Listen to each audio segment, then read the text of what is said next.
Let's get all the gizmos and gadgets going. Get it. Yuck Mouth TV, subscribe to your guy. This is a special night tonight, man. We're gonna have a legendary um legendary music channel and a legendary host from that music channel in the building tonight. A music channel that raised me, my family, you know what I mean, put on a lot of people in the Bay Area, you know what I mean, as far as talent wise, you know what I mean, music wise. This was the hub for us, you know what I mean? This is a video channel, man. This was our motherfucking music hub where we could go and get our music out, get our videos played, the competitions, you know what I mean, to be discovered, you know what I mean, all types of fly shit, man. So, yeah, this is an honor, man, to definitely do some real shit for Oakland, you know what I mean, real legendary music channel, Soul Beat. Y'all gotta be from Oakland to really know what we talking about tonight, man. But we gonna give y'all a history lesson, man. I see Erica in the motherfucking building, the first one on the tap in. What up, E-Dub? E-Dub in the building. Erica Millie Rock. We're gonna pop some champagne tonight. Fuck it, man. Whoa. Nigga Jake got damn near hit by the champagne box. Okay, we good, man. Jake, he did. He didn't like that. Jake like, fuck that pot. Town here, man. Yeah, real town business. We about to talk some real town business tonight, man. Duval and this motherfucking Philly. I see your boy San Diego on the tap in. We just was there last weekend, my nigga. Good shit. Yeah, man. We about to get it in tonight, baby. Real history lesson, man. You know what I mean? And it's an honor, you know. Detroit on the tap in. What up, though? We got a show in Detroit, the album release party on the 22nd of this month. No, the 28th of this month in Detroit, man. We're going to be in Detroit, man. Stay on the lookout, man. You feel me? Mm-hmm. NB Mall, Eastmont Mall. Legendary shit. Straight up. Oh, yeah, man. Prayers for Hitman Holla, girlfriend Cinnamon. She survived. Everybody trying to say she got killed. She survived. You know what I mean? It looked like they had good positive vibes at the hospital. She throwing the deuce up in the picture. I mean, she's straight. You know what I mean? But salute to her for being a down-ass chick, grabbing that pistol and busting back. You know what I mean? Straight up, man. So salute to her, man. Prayers for her. You know what I mean? Speedy recovery. You know what I mean? Prayers for Hitman Holla. Nigga, it got to be devastating, you know what I mean, to be out of town while this shit is going down, man. And all you coward-ass niggas, man, that's doing them fake-ass home invasions, my nigga, rob a bank. Get the real money. If you're going to do it right, my nigga. Home invasions, but you're going to get some TVs, PlayStations and shit. You ain't going to get no real money, my nigga. Rob a bank, my nigga. You hear me? Rob a jewelry store. Step it up, my nigga. If you're going to do it right. Home invasions, man, you want electronics, nigga. People don't hide money in their house, my nigga. Sorry about that. It's in the bank. Period. If you don't know, now you know. Yeah, for real, nigga. Rob a bank, you so tough, nigga. Niggas always go for the easy targets and shit. Because they cowards. Yeah, if you that gung-ho, nigga, you got guns and pistols, nigga, rob a bank. Go for the gusto, nigga. Mm-hmm. You're a fucking coward. You know? Just robbing, period, is coward shit. Because when you take something, you never keep it. As soon as you take it, it'll get taken from you. I'll show you an example. We live through the shit every day with the lighters. You know what I mean? A nigga steal your lighter. This nigga think he got a funky, fresh lighter. Ugh, look what I got. By the end of that night, this nigga ain't gonna have that lighter no more. The next nigga done got the lighter. Because the lighter wasn't yours to begin with, my nigga. You notice when you really put some work and hustle, you know what I mean? Real work, real 9-to-5 hustle and get something, gain something, you keep it. You know what I mean? Because you worked hard for that. Honestly earned that. When you steal and take shit, that shit is not honestly earned and it will be taken straight back from you. It's called karma. You know what I mean? What goes around comes around, my nigga. Straight up. Or you end up getting robbed like you robbed a motherfucker. You know, 10 times worse. You know, you just ran up in the motherfucker house and did your 1-2. When they came and robbed you, nigga, you got shot. So karma's a motherfucker too, man. You know, so yeah, I wouldn't do that shit at all. Shaniqua in the building, town business. Oh yeah, we about to do this. Yeah, Shaniqua, you know what I mean? We about to have a legendary show tonight, man. We about to talk this real town shit. You feel me? Oh yeah, Chuck just got up in the building too. The boy, he just tapped in. Okay, my friend. Yes, sir. What's happening, boy? Hey, man. We here. We here, man. Smoke a Lot Radio, man. We've been talking about this. We've been talking about this interview, bro. Period. Like legendary shit. I need my sweater. I got the motherfucking t-shirt. Yeah, I need my sweater though. Yes, sir. You know you getting it. You know you don't definitely, man. Hey, look, just call me when you're at the airport and I come grab you. You know that. Definitely, bro. Just like the last time. Yes, sir. Yeah. That was a good build too. That was a good build that day too. Yeah, definitely. Real shit that day. Definitely, my G. Yeah. Man, we good, man. We on Smoke a Lot Radio Live, man. You know, we in the studio because you obviously in Oakland somewhere, in the Bay Area somewhere. I'm out here in LA. We'd love to have you at the studio, the compound. But since we can't do that, we're going to do this motherfucker on the live thing, the split screen, boo-boo. You feel me? Why not? Chuck, man, give them a little history lesson on who you are, man. You know what I mean? For the people that's watching, you know what I mean, that don't know, give them a little history lesson on who you are and what Soul Beat is really about. Hey, man. I'm Chuck Johnson, real Oakland native, real town dude. Bottom line is I've always been a hip-hop head. Yuck, you know how we did in the Bay. We always was hip-hop heads. And then, you know, one time I got an opportunity to get on this platform known as Soul Beat, man. You know, that's some real Oakland history if you know. Or if you're really in the entertainment industry, you know about Soul Beat. Because, you know what I mean? Soul Beat was a Black-owned television network that started in 1978 by none other than the other, you know, the late, great Mr. Chuck Johnson. Now, ironically, I'm born and raised in town. I was born and raised in Sabrani. There's no relation, but his name is Charles Edward Johnson, and my name is Charles Edward Johnson. Wow. And so we had a crazy connection from the beginning. I started interning for him. And from interning, you know, I was showing him my dexterity with this hip-hop shit, you know, because you know how it was back then. Yeah, we used to go from hieroglyphics to y'all. You know what I mean? We would rock all kind of shit in the Bay. You know what I mean? That was crazy. The language. We was lyricists. We fuck with you. Right. You know what I mean? So yeah, man. So the bottom line is the Soul Beat is a pivotal moment in the culture because, like I said, Chuck had from Michael Jackson on there in the '80s to Stevie Wonder to just everybody. If you came to the Bay, you had to go through Soul Beat. And then when I had my moment, I had a rap show. And so, you know, people remember that, you know, we had Jay-Z on my show. And I'm going to give it to you right now. Yep, the craziest show, one of my craziest shows was when Mac 10 and Dub C came in the building, right? Right. And they was explaining to me, dog, we about to drop this shit called the West Side Slaughterhouse, the West Side Connection album. Right. And I knew in the back of my head, this dude named Kareem Burks, Dame Dash, and Jay-Z was on their way to the studio. So I literally knew 3 months before the funk was going to begin. You know what I mean? And it was just crazy times like that because in the town, you would get those type of situations. Anybody could come in town and you got to interview them. And y'all had DOC, Ice Cube, and who else was in that group? I think Aladdin. It was a Fila Fresh posse, nigga, and they performed at the Oakland Hilton, right by the pool area. They did a song called "My Posse," nigga. Remember that?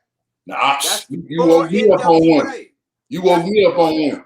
Yeah. Oh, you ain't seen that one? Nah. Oh my God! This before NWA. This was that's crazy. So you talking about is it the World Class Wrecking Crew? No, Fila Fresh. Oh, Fila. Okay, wait my game. They was a Fila Fresh. It was Ice Cube, Aladdin. I think I don't want to say DOC, but it definitely was Cube and Aladdin. They had the Jerry curls, they had the Fila sweatsuits on, and they was at the Hilton downtown Oakland, rapping by the swimming pool. Nigga, I swear to God, on Soul Beat. On Soul Beat, man. On fucking Soul Beat, man. Is that the first Black TV network? That was before BET, right? Yes, sir. And Video Soul, right? Yes, sir. Yes, sir. Straight up. Chuck started in 78. And if I ain't tripping, BET got started in like 81. So Chuck started in like 78. Right. So that's all we had, my nigga. Period. Yeah. I mean, y'all spent all this shit from the Bay Area. You know what I mean? All this shit and like even LA, y'all was just playing all the music, period. Exactly. Everybody. Watch this. We had a lane that Chuck would fool with the independent dudes, and he was dealing with the major record labels. So he had a little love for the independents a certain way. So bruhs from like Detroit to New York, whenever they came to the Bay, they tapped in with Soul Beat and got an opportunity. Because, you know, back then, man, that shit, let's keep the shit real. That shit was hella regional. You know what I'm saying? Like East Coast was only kind of playing East Coast on Rap City. I'm not trying to start that. You can go watch, you can look at their playlists. You know what I mean? So it was like one of those things that sometimes even the independent East Coast artists like Jay-Z, who was on he was on payday at that time. So he was like, he was getting turned down. So we was the lane for him to get, you know, some exposure on this side. So it was just a dope time, man. And the biggest thing I want people to remember is that it was black owned, and you know, it has legs to have an opportunity in right now. So that's why I said, man, I'm gonna do a documentary on Soul Beat, and then, you know, we're gonna rock it up on our you know, social media platforms, man. I'm gonna have you come on there and interview you on my show. Oh, hell yeah, definitely, man. I just want to just give a little history lesson because it was so game changing. You know what I mean? Like just being just a little snotty nosed nigga in Oakland watching these videos. You know what I mean? Y'all was our outlet, bro. Like MTV, the first black artist MTV played on their channel was Michael Jackson, and that's when he came with Beat It. So this is like 83 or something like that. Right, 83, 84. When they 83, 84, when they first start playing black music. So it wasn't no Yo MTV Raps, my nigga. Right. Period. So you guys was lit before that. Right. You know what I mean? Playing our videos, playing all the hip hop Run DMC videos, all that shit before they ever hit MTV. They came to Soul Beat first. Right. Period. It was the main outlet. Right. And if you go to our Instagram page, I just recently posted when Chuck Johnson got a key to the city in Richmond, and Run DMC was there while he was getting that, you know, from the city of Richmond. So Run DMC been tapping in with us. I mean, when I was doing my show, Jam Master Jay came through 2 times. He came through with first time with J.O. Felony, then he came through another time with BG Knockout and Drakester. Rest in peace to the legendary. Yes, sir. Yes, sir. Yes, sir. Jay. But man, not only that, y'all had the Bong Show that gave light to independent new artists. You know what I mean? New talent. You know, people will get whoever won, you know what I mean, get a record deal or something, or, you know, a single deal or whatever. So it was opportunities at that channel too. It wasn't just playing music videos. It was giving everybody a chance from small to big, my nigga. That's what's missing, man. That's what make that channel so fucking legendary, bro. And I'm glad that you got the torch and you're about to keep that motherfucker lit and relaunch. You know, tell us about the relaunch. What we doing? I'm gonna definitely tell you about the relaunch, but don't forget to tell them, man, Pac got his start at the Bond Show at the East Mount Mall Theater. Oh man, talk about it. Let them know. Let them know. So for those who don't know, when Pac was rolling with shout out to the Gov and Rich, and you know what I'm saying, was getting his game laced. Free to Gov, free to Gov. I just talked to Gov like last week. Yeah, man. So you know, it was dope just to see people like Pac actually come from Soul Beat. You know what I'm saying? And you know.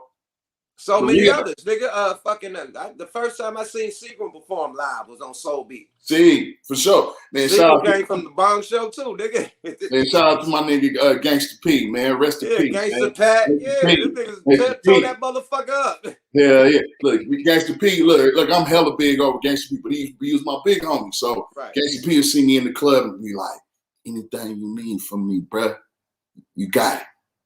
You know what I'm saying? That was Gangsta P. And even when, and as I get to the new shit, shout out to even Soul Beat, because when I did my rap show, to keep it real, you know how the town was back then. Everything was kind of like the 50s is over here, Acorns is over here, Sobrani is over here, Funktown over there, the Ville is over here. Is over there, hard body.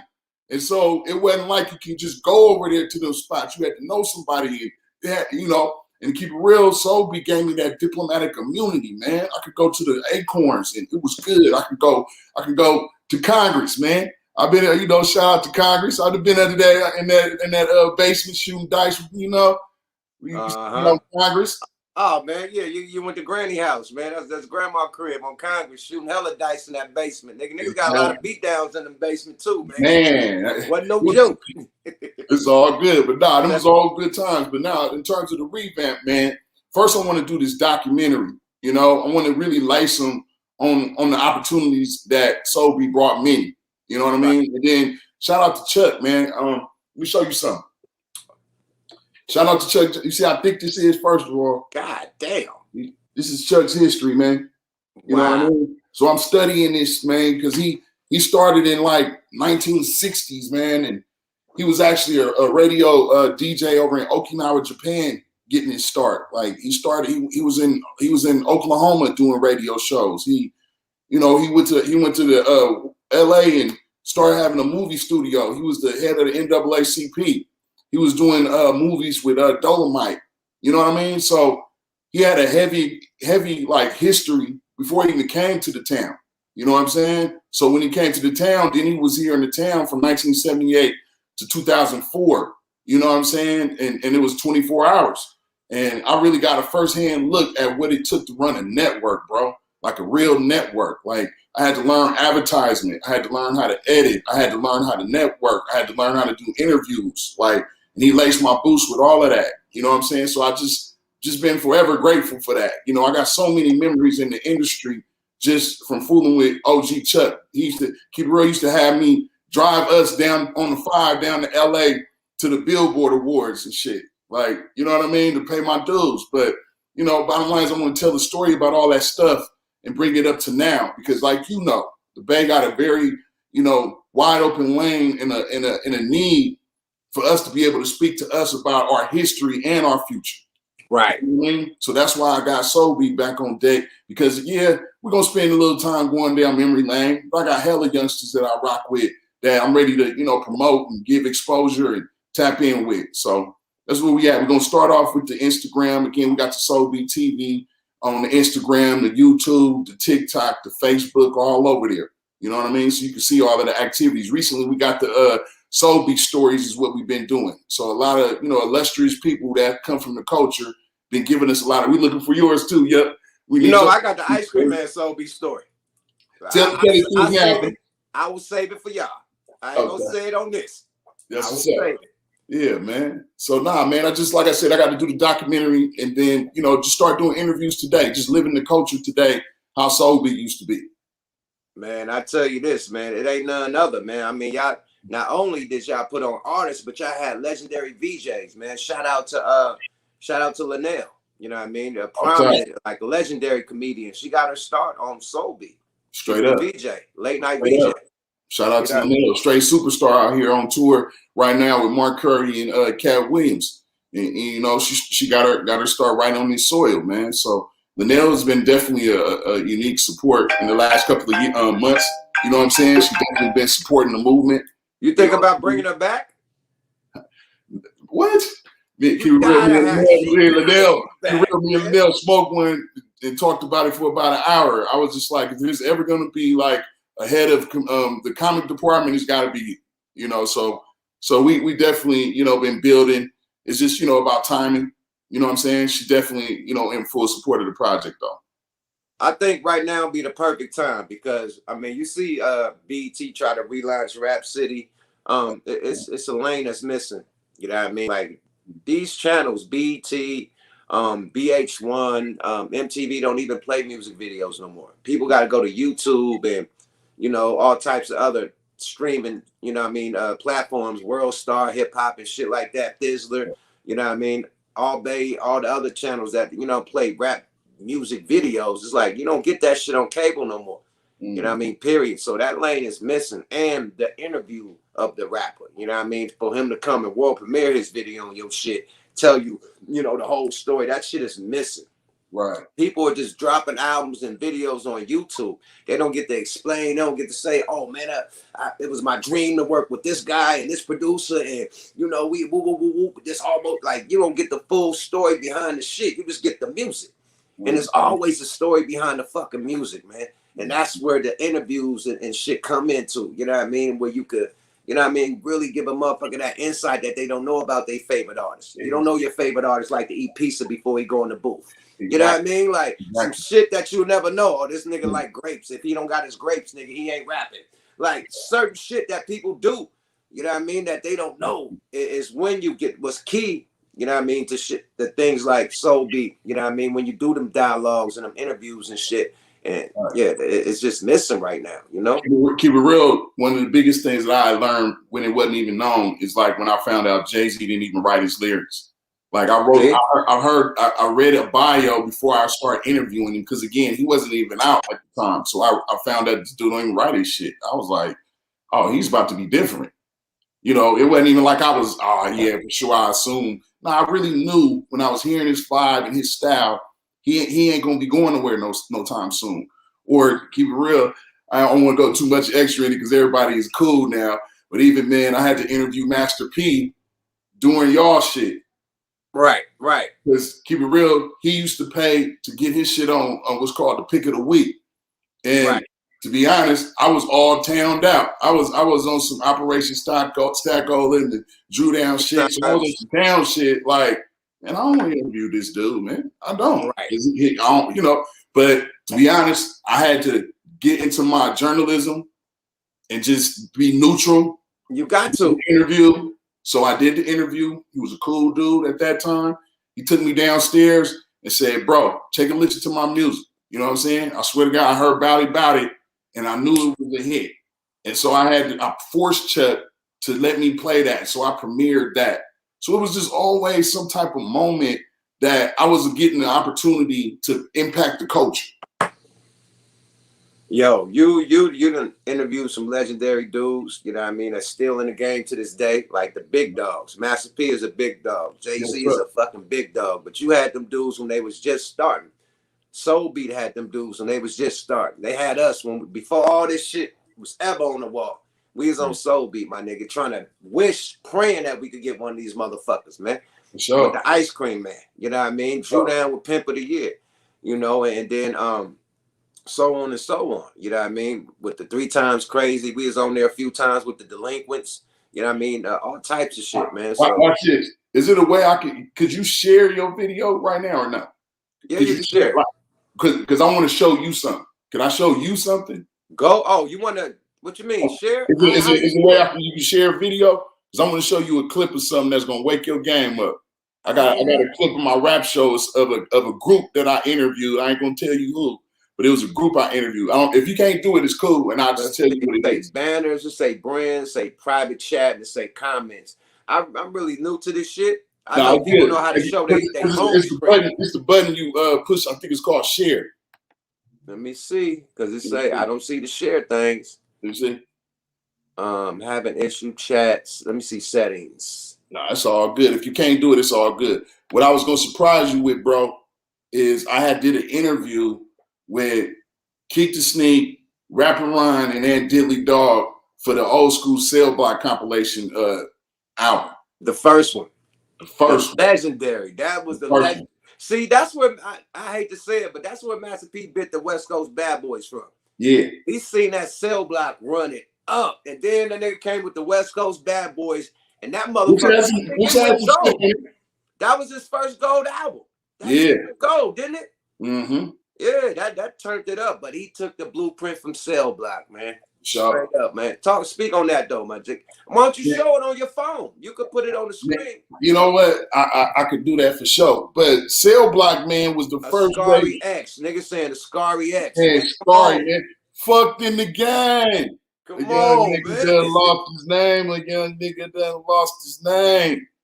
Yeah, man. That was when the town had so many talented motherfuckers. Y'all was going at it all the time. You know what I'm saying? Yo ass was hella lyrical. Rapper Ron was hella fucking lyrical. Father Dom was lyrical. Scary X was lyrical. Like Spice One was hard. Nigga Sebo was hard. Like the list go on and on. The Bay really had true solid artists. You know what I'm saying? And everybody crazy niggas going difference.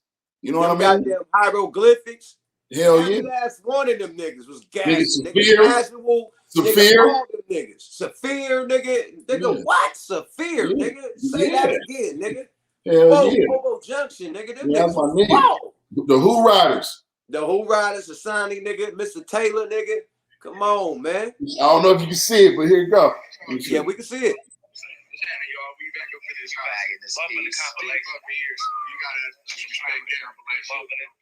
A nigga rapping Ryan over there, man. Mr. Ill. So that, and then you see that bro with the little beanie in the back. That's Keek. That's Keek. That's Keek, bro. You lying? No bullshit. I'm gonna send you this shit. And again, you can go on our Instagram, and I just start posting this shit. I just said I'm gonna just start letting this shit go.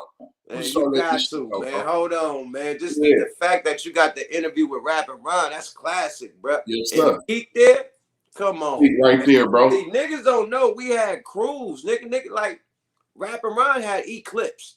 For you know, sure. that's that was my guy, man. Rest in peace to my cousin Eclipse, nigga. That nigga was a gasser. That nigga had dumbass, but niggas had crews, them rap crews, nigga. So I didn't know Keith was fucking with Rapper Ron in them.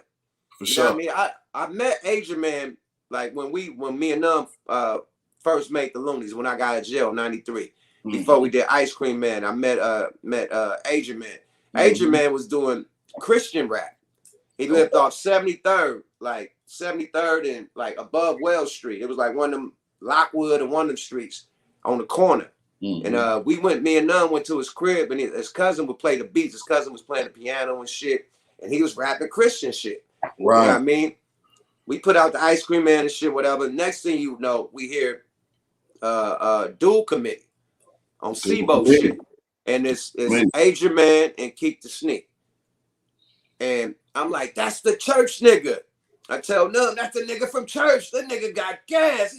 That's the church nigga that we went to on 73rd. No. I said, that's that nigga. His name was Asia Man. That's him. He's like, he rap, he cussing and shit. That ain't the nigga, that's him, man. You feel me?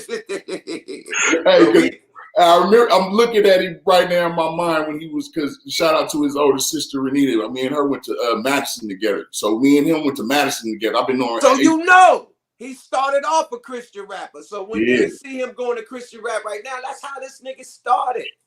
For real. For real. Straight but up. Honestly, I'm going to put it out there, man. And if a promoter get it before me, but I want this, man. We got to do, for one time night only, the fucking 3 Times Crazy reunion, man. Oh, it got to. I need to hear Operation Stackola from front to back, bro. It got to be done. It got to be done. Like I also want to hear Operation Stackola. Yeah. I want to hear that. I mean, I've been playing that shit lately. That motherfucker got slaps on it.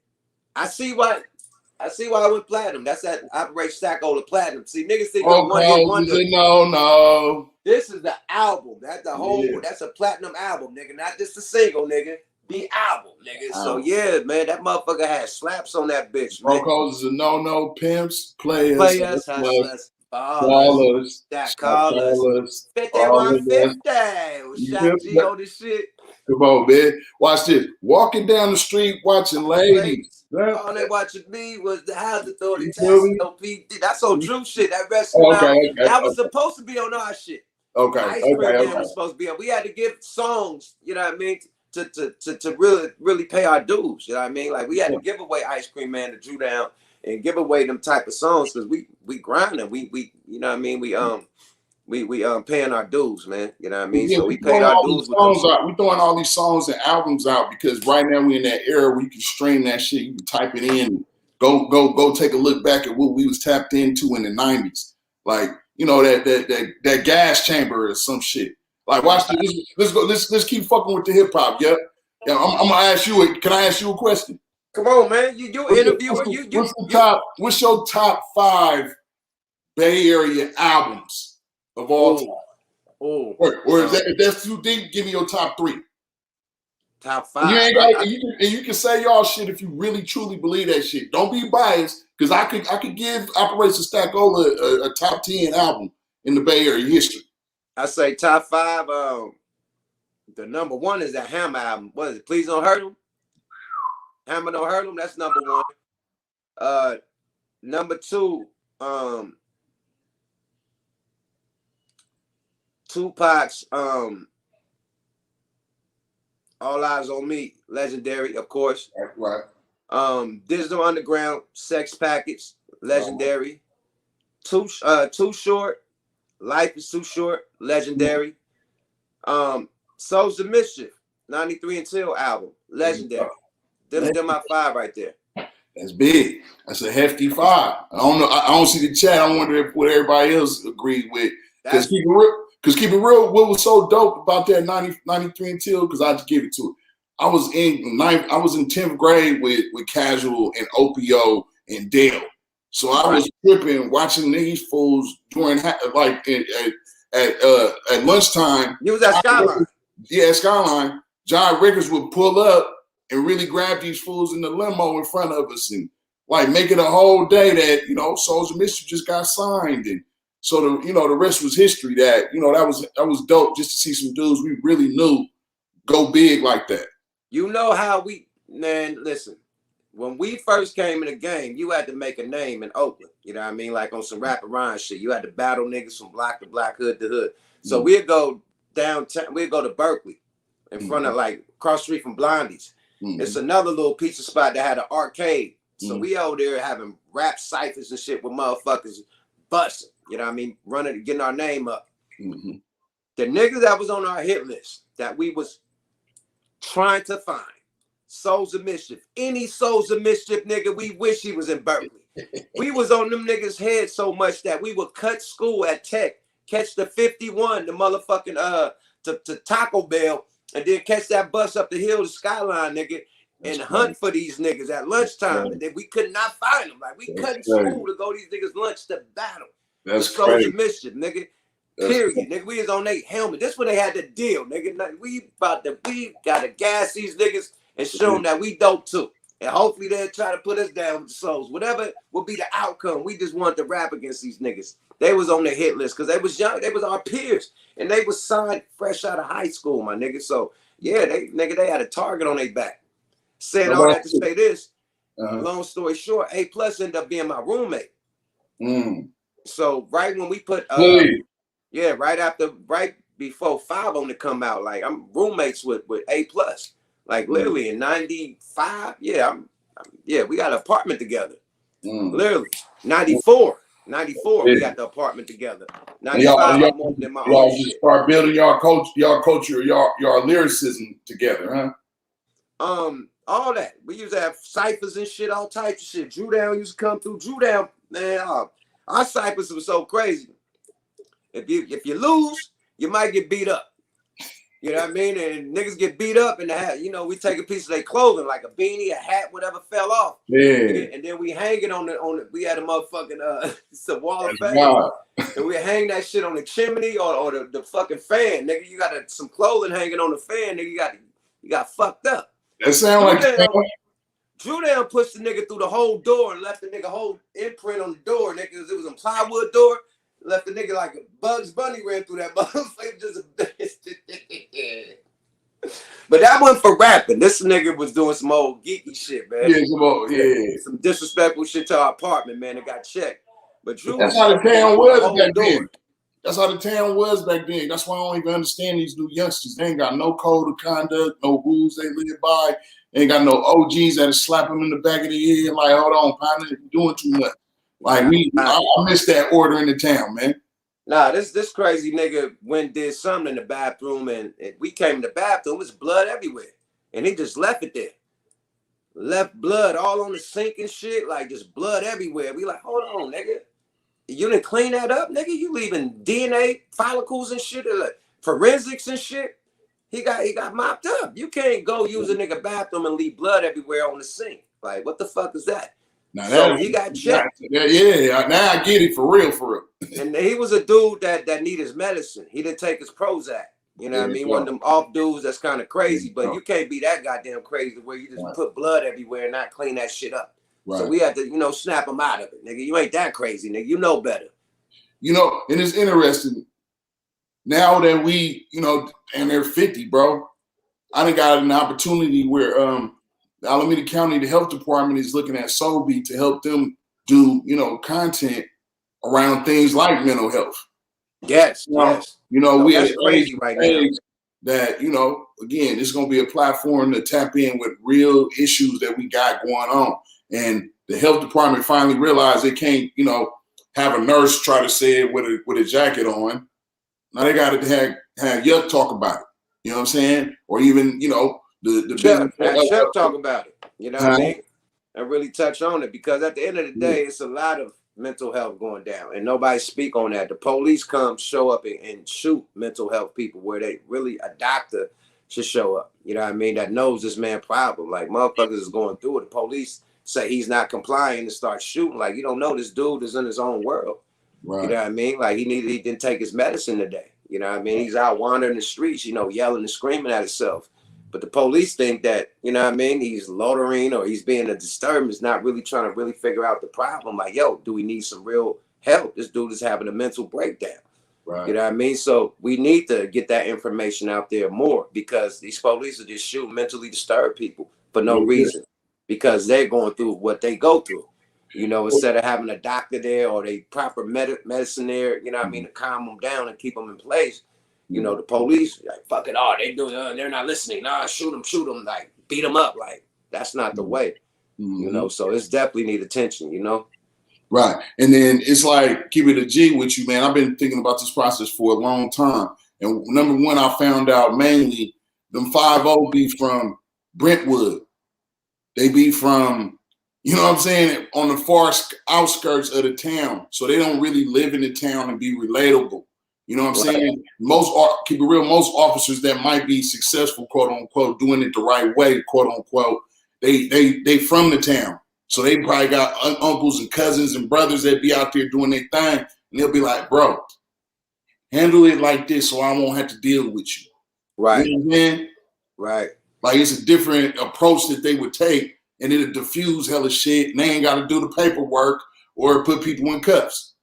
And then the other side, watch this, then the other side of that shit, back to how we was raised originally in this town, you know, I want to get back to that shit, man. I got this play called Don't Tear Up Your Own Shit, where you literally get dudes to catch on that every time somebody come in here and do crazy shit, it's impacting us. You know what I'm saying? So I want town niggas that's still here to take pride in the town and start not necessarily slapping fools who act crazy at the parties. Because, for example, I know you want to come back every month and do a show out here. Sometimes it be a politic. You know what I'm not doing it now, nigga. Oakland is crazy, man. My little nephew got killed last weekend. You know what I mean? After the Keisha Cole show downtown Oakland, that big shootout, my nephew got killed in that. Wow. So I'm not feeling Oakland right now. You know what I mean? It's his brother, Finger got shot. Brother. You know what I mean? And he didn't have nothing to do with whatever it was, just at the wrong place at the wrong time, around, you know, standing on the wrong side of the street, where I guess the ops was standing on the same side of the street, and they shot that whole side up. A lot of innocent people got hit. A couple innocent people got killed, including my nephew. You know what I mean? So I'm not feeling Oakland right now. Oakland is crazy as fuck right now, especially downtown Oakland. I do not want to perform at no club. Arenas only, period. Especially when it comes to Oakland. Arenas only, bro. The Bay Area, arenas only, bro. I'm not performing at none of them clubs. That one way in, one way out, nigga, death trap. I'm not doing that. Arenas, we come in our own interest. We leave out our own interest. You know what I mean? Nobody come through that motherfucker. Nobody see what you drove up in. Cause we back there fucking with you. We in and out. It's professional. You ain't got to deal with the riffraff. You do your show. Everything's good. You get your money. You go home safe. All that just going through the middle of the club. You got to go through the whole fucking club to get to your VIP. And niggas seeing your ice and they grilling and niggas is broke and they plotting on you and calling niggas and nah. We're not doing that no more. Niggas is too valuable, man. We valuable players out here. Right. Period. We can't talk about life. All money ain't good money. Right. I don't be going out unless I gotta go out. You know what I mean? No, on some real shit. Yeah, my nephew got shot. Look, my nephew got shot. He's doing the after party for what's the nigga name that run with Fab? Unc? Yeah. Unc had an after party. So he's waiting around to go. He was supposed to go home. Unc wanted him to come perform at the after party. So he about to go to the after party, fuck with Unc. And that shit happened.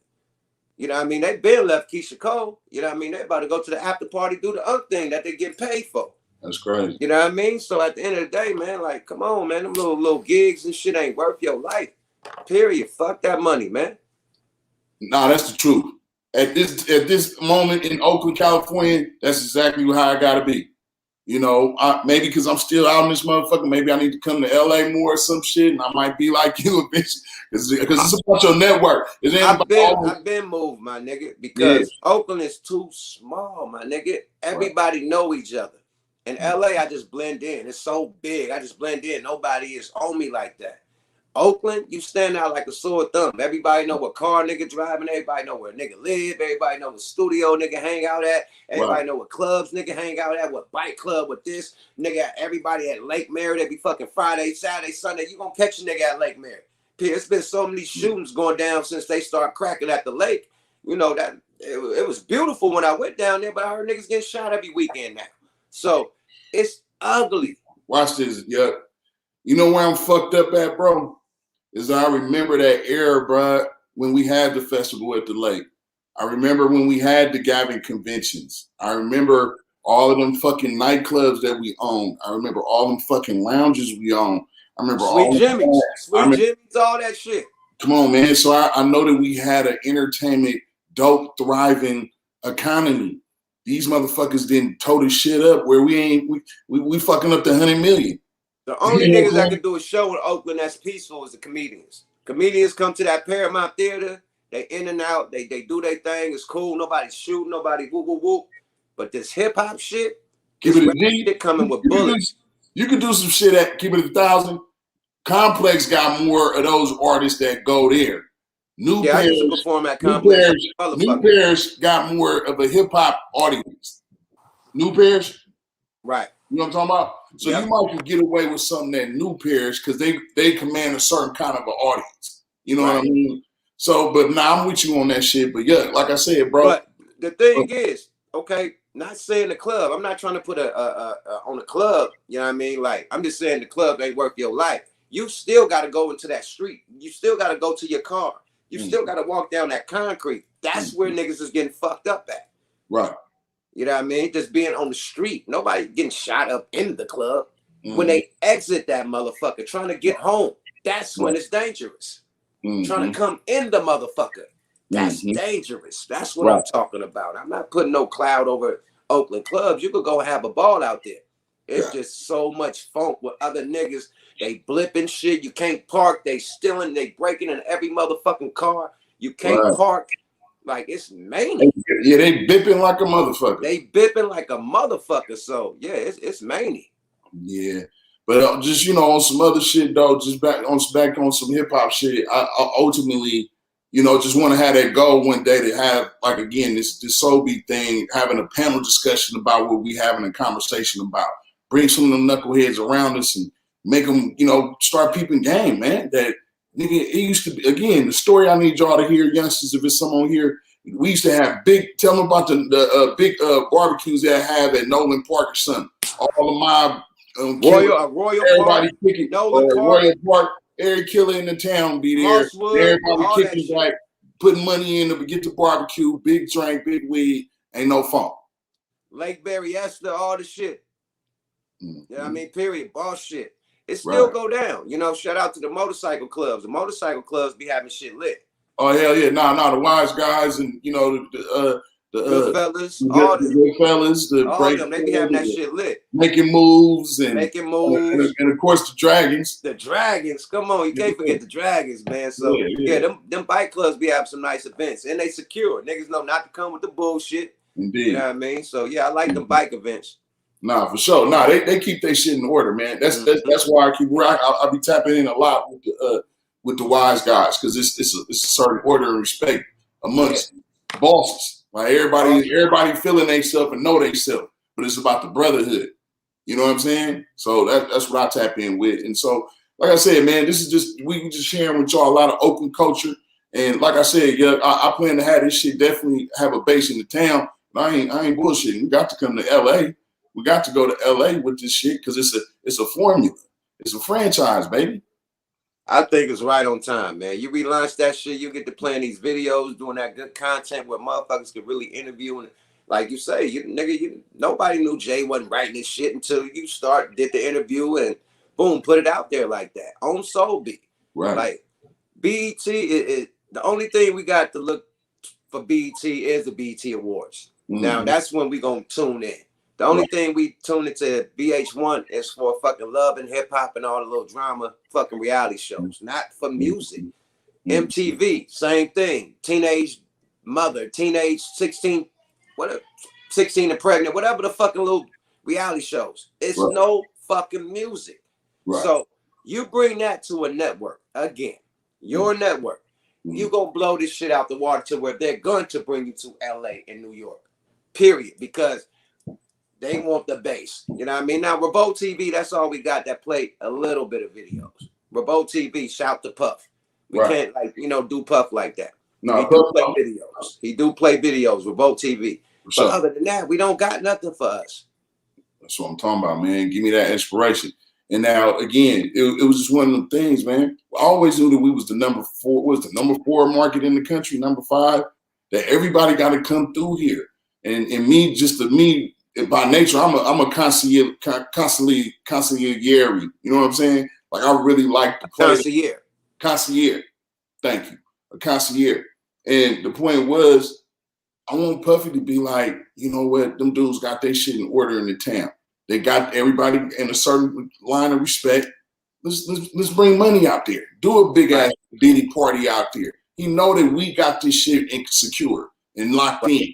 Everybody locked in. You know what I'm saying? Now that's when the industry start coming back out here. See, that's what I'm plagued by. Yup. I remember the moments when Biggie and Puffy was on stage at the Henry Jack trying to get their weight up in the Bay Area. I remember that shit. You know what I'm saying? So it's like that's just the energy I'm coming from. I'm not coming from LL Cool J. Yeah, he got beat up at the castle every time, man. Come on, man. I gotta see. Beat up at the castle. Man, I gotta see LL soon. I want to relive my interview. Man, but this is the truth, you know, my man. Shout out Big Bruce. You know, Big Bruce and them tapped him up. You know that's my niece's father.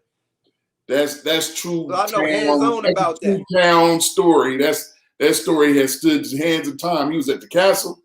At the castle. Yeah, or the Malibu or whatever. Malibu Castle. Acting too bad. He's acting too bad. That's the infamous story, man. That story come up. You know what's just as infamous? Fucking the Dog Pound concert at Eastmont, man.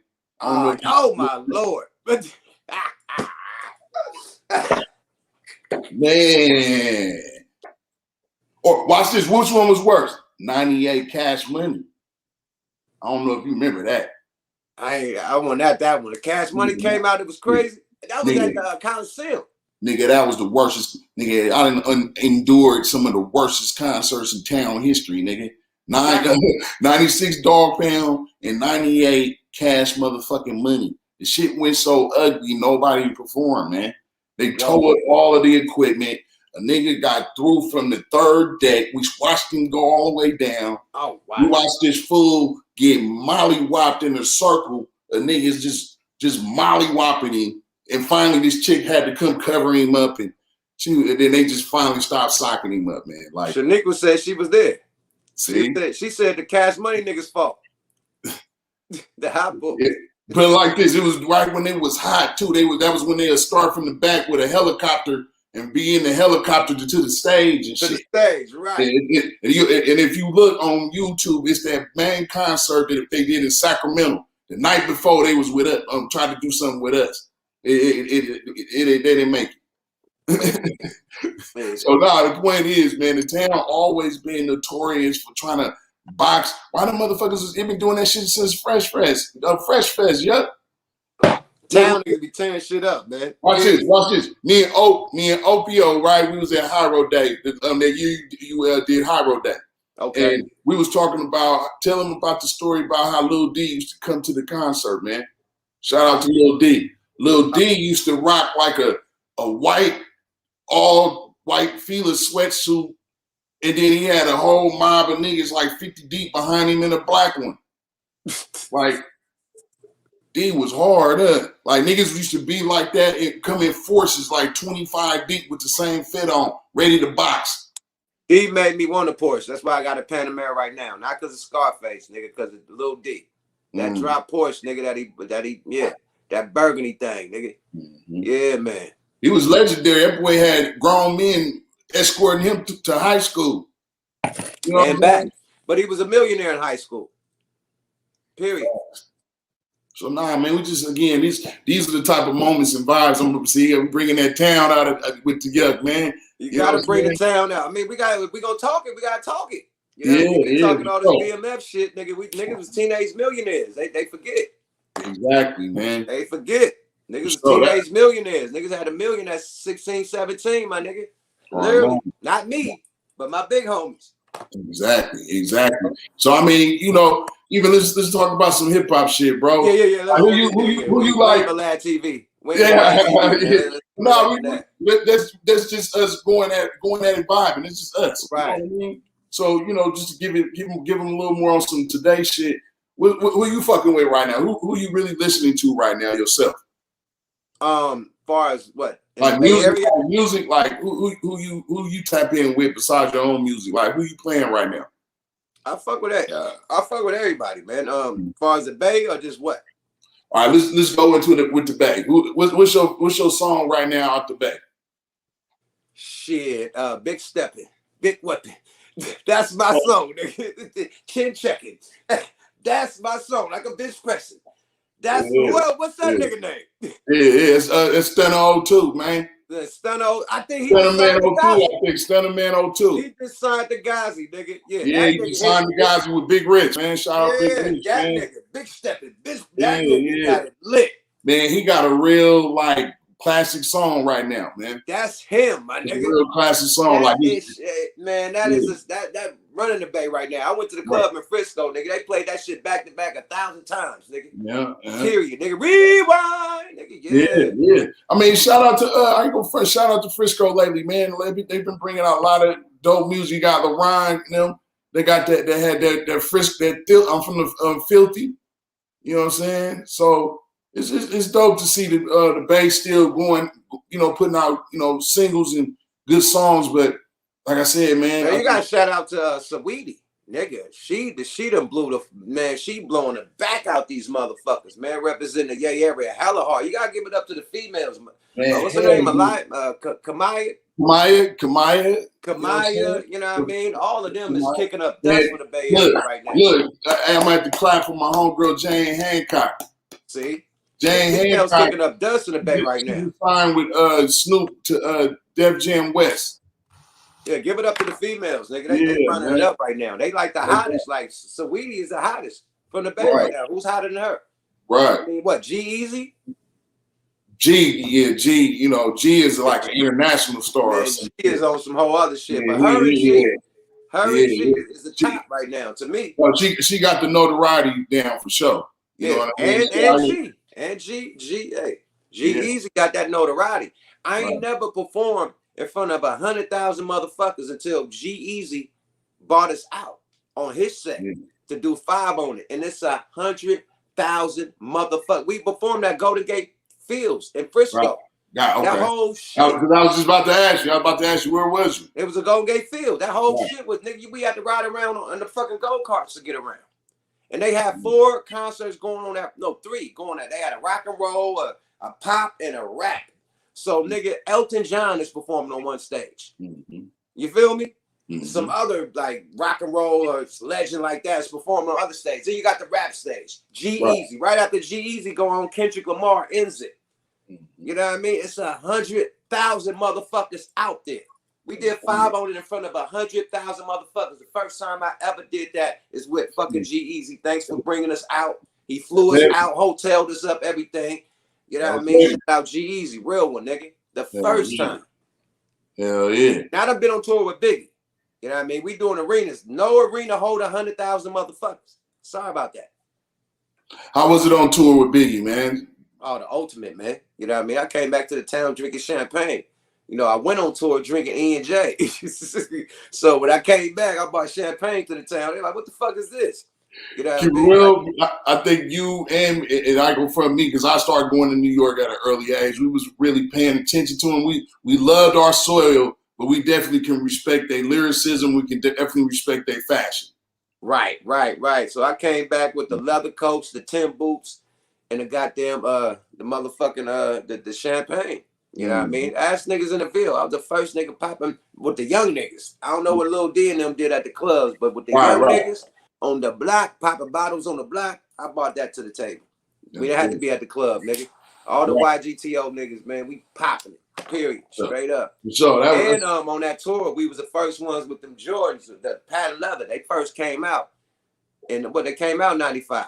Yeah. No, 96. But we had them in 95. Okay. On tour, nigga. That's when I got robbed. I got robbed for them Jordans. They threw a nigga in the trunk for them Jordans. Oh no, they at gunpoint, or they were robbed because they was At in the car. gunpoint. You ain't gonna put me in no goddamn trunk just shouting, nigga. Nigga, they put out a dirty Harry on the nigga and threw me in the trunk for them Jordans and my little chain I had on. It wasn't a little chain, it was a big boy chain.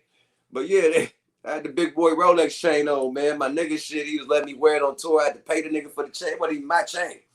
My nigga let me wear it. One of my big baller niggas. He's like, nigga, you on tour. You gotta have this big boy on. So he had me with a big ass Rolly chain on and shit with the big diamond. Crazy shit. So I'm on tour with that. Come off a tour. First night I go out, get robbed for the motherfucker, man. And the Jordans. That's crazy. That's man, crazy. Yeah. And fucking Berkeley. Like damn near North Oakland, Berkeley, nigga. They did me, man. Threw a nigga in that Trunky Valley. Had to walk home barefooted, nigga, from West Oakland. Whoa. to Grand Lake. That's that town for you, boy. I tell you. That's Oakland for your ass, nigga. Man. I got a little after that. I'm like, I don't need to live here no more. I'm done. They really gave you the game, huh? I'm done, nigga. I'm too much of a fixture. Yeah, I gotta dip. Nah, but that's out of town. That's what I hate about this place, though, man. Because there's so many players, and if everybody just kept it player, it'd be a player environment. Right. You know what I mean? Fuck that. Bye now. Y'all can have this shit. I feel it. But nah, man, like I said, this dope the moment, man, because we had an age in the stage, we still relevant in our culture, but we older and we can know how to lace them with where we came from, man. So I'm glad this is what we about nowadays. You know what I'm saying? About that knowledge, because, you know, it's about that understanding this cryptocurrency. It's about, you know what I'm saying? It's about being current on what's going on right now. Yeah, them stocks is beating their ass right now, man. If you ain't got you a Robinhood account or some type of motherfucking shit where you can run it up on these stocks right quick, man, put a few thou wow, man, and watch that shit flip in a few months, man, and grab it out, nigga, and sell it, you tripping. Mm-hmm. There's so many niggas out here, crypto balling, stock balling. You see these little nerd motherfuckers pulling up in McLarens and shit and Phantoms and all types of shit. Like, who the fuck? That ain't no rapper. Crypto.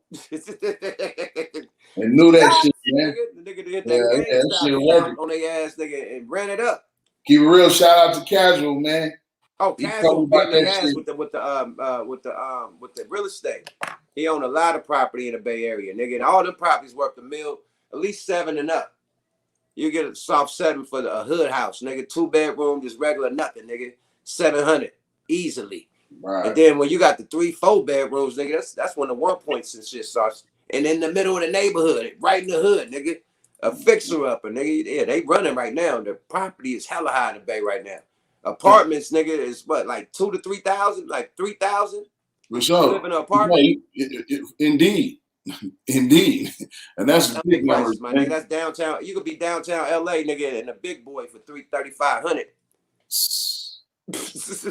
overlooking the Staples Center, nigga, at the Circa or something, nigga, $3,500. You good? But you paying in the hood, nigga, them little like double decker like apartments where you walk like look like the Days Inn where they just got the whole walkway and the apartment by. You paying $3,000 for one of them motherfuckers right now in Oakland, nigga. Frisco, wherever you want to choose, nigga. San Jose, all that shit is high as fuck right now. Right. You gotta go like a Stockton or some shit, Modesto or Tracy. Yeah, you gotta definitely go towards the cuts, but the numbers is kind of, you know, they're kind of sketchy right now. They're coming down. In San Francisco, they definitely came down for a minute, but they definitely about to go back up since they opened it back up. You know what I mean? But nah, man. I heard them shits on the side of the bridge. The condos, as soon as you come, man, them what they talking about for them motherfuckers, like 10,000 a month or some crazy shit, 8,000 some crazy shit. So that motherfucker probably like 1.2 or 1.5 or something. Oh, to buy it. Oh yeah, those are condos. You can't. Yeah, they ain't apartments. You gotta be at them 1.5 a joint. Owie. Yeah, I'm good. Until I can really do it, you know what I'm saying? But nah, man, on the real I'm not doing it for no condo. I'm not paying 1 point nothing for a condo. When I could go to motherfucking Miami and get that same fucking condo on the beach for $300,000. Nah, but you just said the hustle. You can dinner have it as an Airbnb for some bosses who come. Niggas ain't no. You can't Airbnb in those buildings. See, I tried it. I tried the game. I tried to go buy some downtown LA, and then they nigga, you can't Airbnb in those buildings. You can't. The one with the security and all that shit. No, nah, you can't Airbnb. If something go wrong, the whole condo burned down, and you put all them other condos in danger over Airbnb, nigga. It's ugly. You feel me? It's too much of a risk for those big buildings. Right. If you got your own apartment or whatever, or your own not own apartment, but your own crib, you can Airbnb that because you own it. You own the whole property, everything. But them big ass condos and they got the $1 million, they ain't letting you Airbnb that, my nigga. No, I tried that. I rolled the dice. I own property right now. I just had to lease my shit out. Even where I just bought, it's my we got the condo I got a condo on top of it. Even that motherfucker, you can't Airbnb that bitch. Period. It's in the fucking lease rules. You can't Airbnb. They don't want nobody coming in and out. So they got rules. They didn't shut that hustle down. You know what I mean? Besides the motherfuckers who really already do it. You know what I mean? But as far as an independent motherfucker think you're gonna buy something, no, nigga. They shut that shit down, bro. Yeah. I get you. I got you. But no, I mean, this in California. Now you can go out of state and do your thing. California. Yeah. Nah, just over there in Frisco, that's a whole nother ball game. But no, downtown LA, a whole nother ball game. Okay. Yeah. So that's good shit, man. You know, again, man, we gotta take time to speak on various things now. We OGs in this hip hop shit. But like I said, man, it's very dope coming over on the platform. And I want let me go back on some hip hop shit with you, yep. No. You gotta tell me your top 5 Bay Area albums. You can't hit me on that, nigga. What's your top 5, nigga? Hey, right back at you. We talk about the it ain't no particular order. Right. Get In Where You Fit In is one of my top albums. Too Short. In a Major Way was a fool. 40.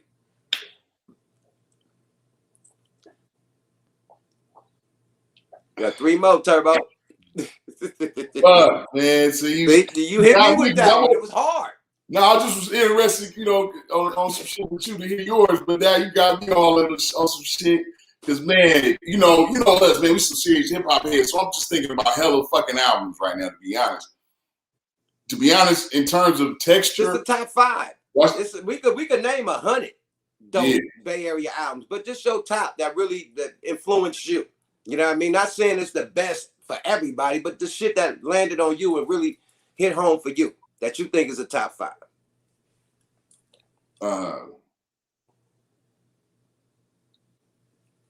I'll keep it real, some shit like, believe it or not, some shit like The Gas Chamber. Number 3, Seaball. Souls of Mischief, man. So I would say 93 Until. 93 Until was in there. That's number 4. You got one more.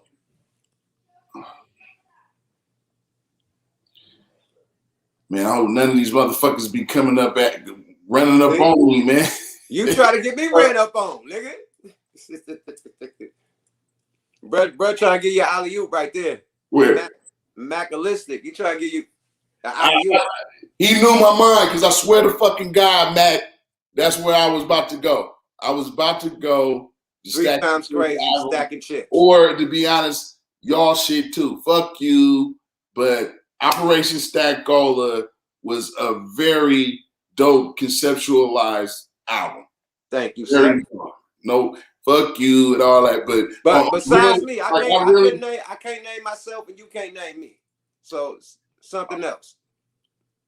That stacking chips. It gotta be. 3 Times Crazy changed the game, my nigga. Like besides that, of course, just a throw in there, the Cell Block was like impactful to me, of course. Oh, definitely. Cell Block legendary. Yeah, so Cell Block was like kind of like the 6th man. You know what I'm saying? Yeah, the nigga off the bench. Yeah, man. No, my nigga off the bench will have to be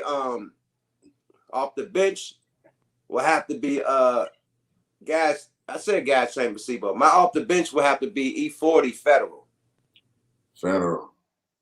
You know, there's another one that came to mind. Motherfucking Mackinac Mall. that one And album. and the major, what was this shit called? My opinion. Everybody's getting everybody. Let's get a telly and don't tell nobody. What's that fucking album? That whole album, because they had like a national like production to it. That was Untouchable, Unfuckwittable, Raised Like a Pit Bull, Heart Pump Nitro. What was the name of that fucking album? And he was holding the alligator.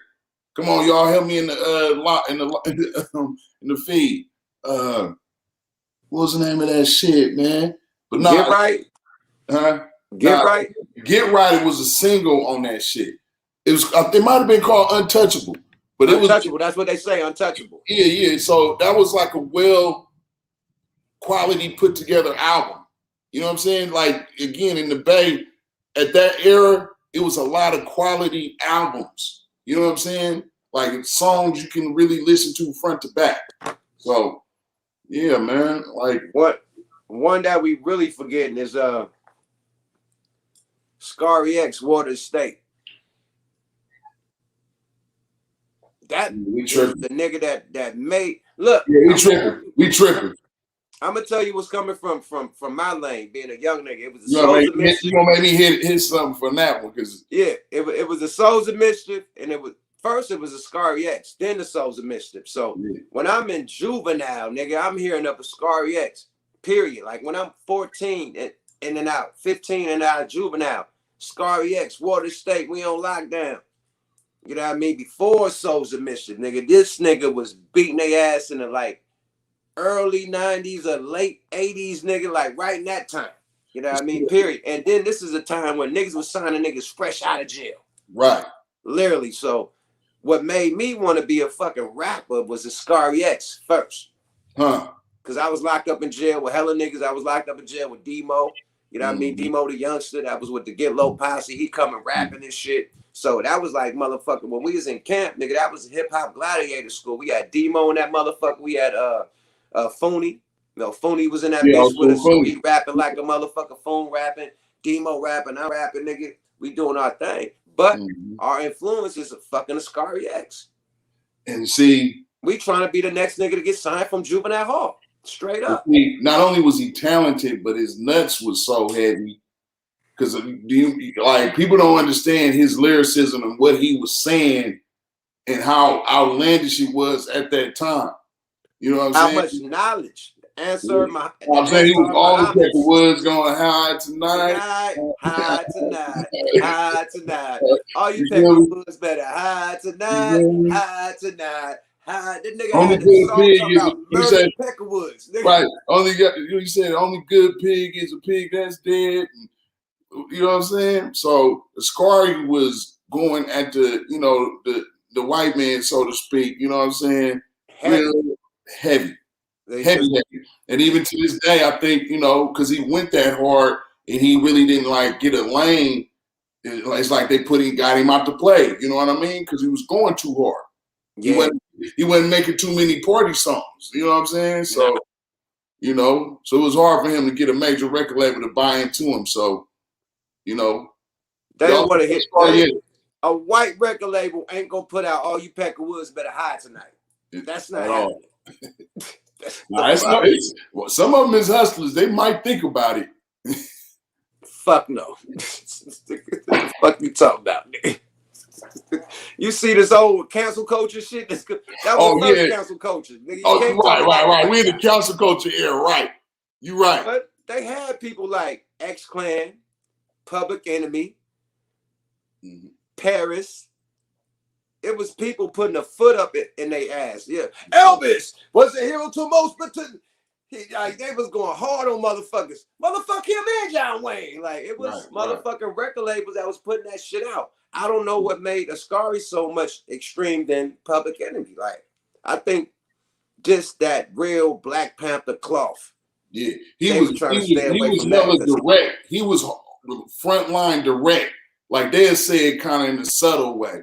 He was just laying it all on the table when he was doing it. But like you said, that's the part of the game that I miss, that we don't have that balance of, you got your J. Cole's, you got your Kendrick Lamar's of the world, that's got to give you a taste of some positive music, so to speak. But it ain't enough for me, to be honest. I need some people that really, shout out to EA Ski. You know what I'm saying? EA out here saying some shit right now too. You know what I mean? But it's like I want that town, like keep it real. And shout out to this young dude, Street Knowledge. It's a rapper, Street Knowledge, that started out with Jacket. With the Jacket. Yeah, I'm looking for them street knowledge rappers or them street knowledge cliques that know how to lace the game with the, you know what I'm saying, with the information. How you feel about that Simba?